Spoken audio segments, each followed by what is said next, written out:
Democratic candidate, Bill de Blasio. Hello. Hi, how are you?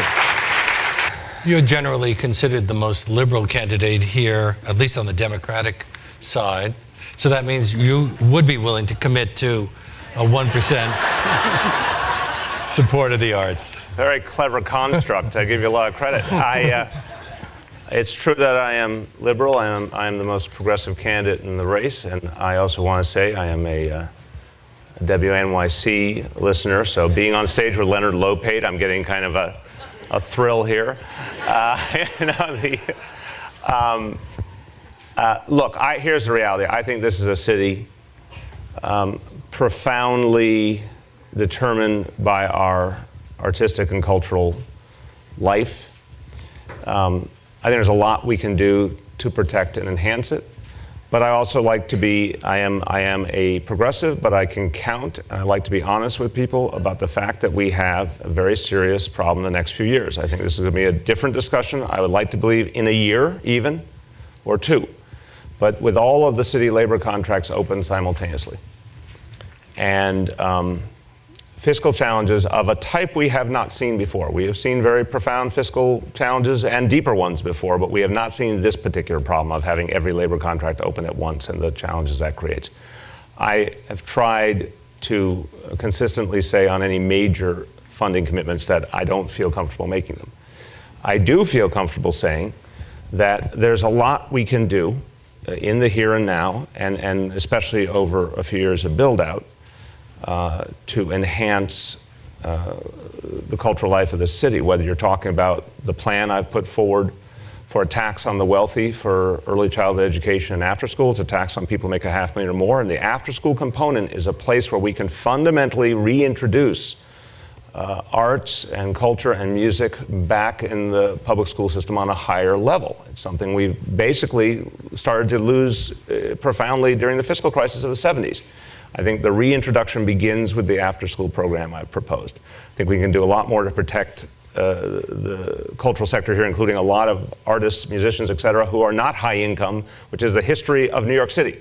Creative people who brought their energy and creativity here but did not have a lot of resources. We used to have a real commitment to affordable housing for artists. I want to restore that as part of my affordable housing plan. And I think even within the funding we have, we need to have a renewed focus on fairness, which means we want to be more concerned about funding grassroots cultural organizations in all 5 boroughs, cultural organizations of every ethnicity, including representing some of the newer communities ethnically in our city. So there's a lot we can do within it, but I can't yet get to that particular budgetary commitment. Well, we're in a situation now where the city depends on groups like poets and writers and other organizations that rely on philanthropies to pay their way. The city relies on those organizations to create arts education programs. The museums are there. I know we took class trips to all of the major museums when I was in school. I don't know if that happens as much today, but there's a lot of interaction between arts programs. Artists, actors come into schools and do things, and yet the city does practically nothing to support those artists who are being so generous to the city, both to the city's children and to the city in general. We are the arts capital of the world, and yet you'd never know it when you look at the city budget. I think we have to differentiate the aspirational piece, and I don't mean this to minimize the question at all. I want to be just blunt about it. We have to differentiate the aspirational piece from the next year or two. Aspirationally, I would like to, as a public school parent myself, as someone deeply concerned about education, I would like to fully reintegrate arts and culture and music into our public schools.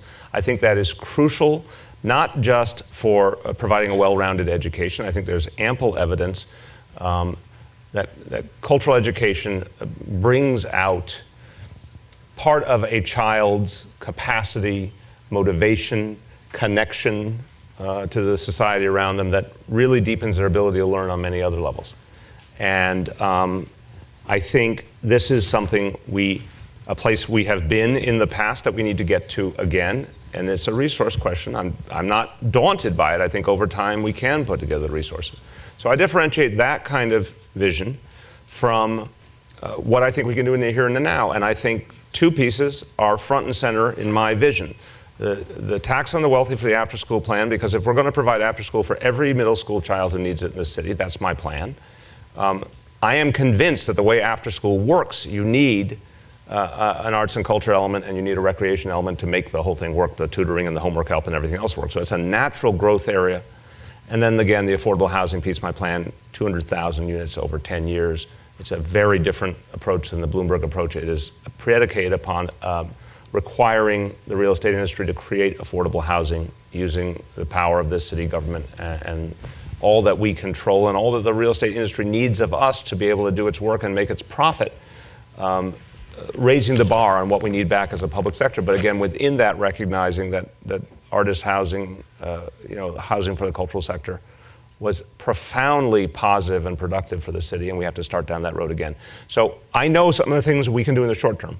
I know aspirationally I want to see our schools fully integrate arts and culture. I know that the law says even now that there's a level of cultural education that's supposed to be provided and is constantly ignored by the city of New York, and I would not ignore that. I would at least let us make sure we get to that baseline right now. But I think the vision you're talking about, which is a good one, is still a few years away. It's interesting, though, when you say, what you just said is that you would get to the baseline that's required by law.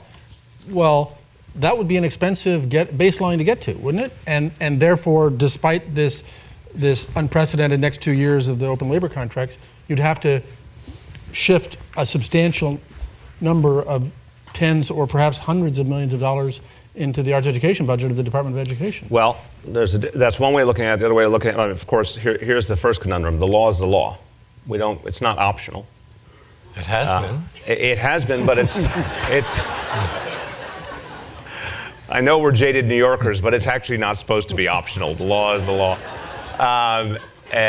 One. Two, what's happened is, and I understand the challenges principals face. They end up in a really tough situation with a budget that they now have more autonomy to control, with the joys and sorrows of that process. Robbing Peter to pay Paul, and arts education is the loser in the equation. Well, again, the law is the law, and I think my approach would be to say to principals that we have to fulfill this mandate.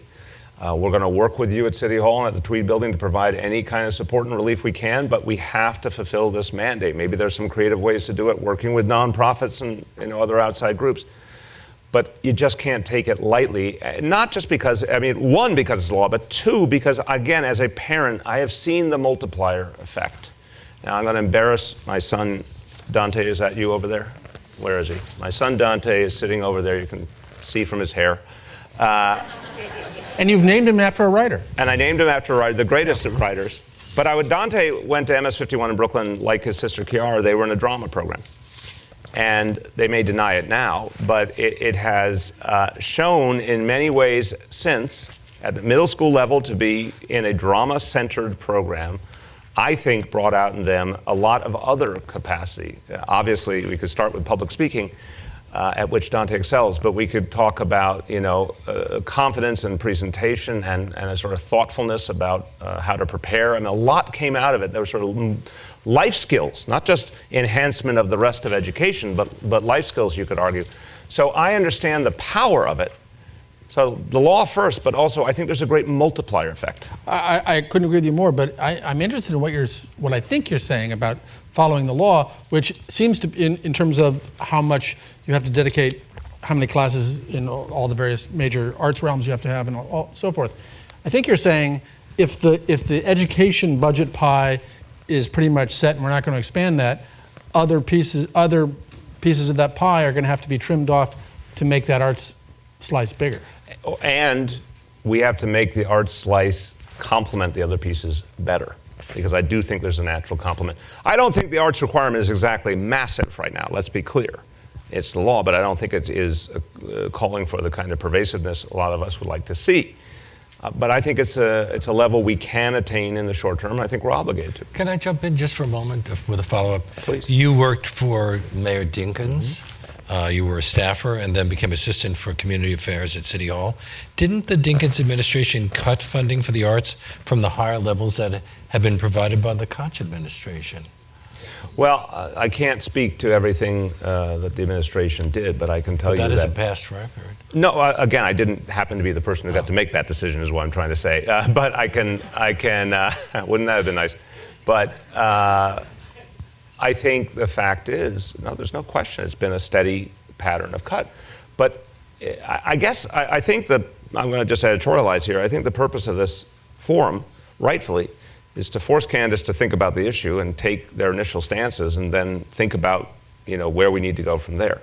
I'm trying to be straightforward about, I'm not trying to give the pandering answer in the first instance, but I am trying to signal that I get what the potential is here. I get what the meaning is here. I get how we would benefit. I think we'll take a series of steps. Now, you could argue that we are on the verge of a golden age for all we know. The economy is beginning to improve. Real estate values are at an extraordinary level. Maybe we're going to get through a year or two of rough sailing fiscally and then end up in a good place.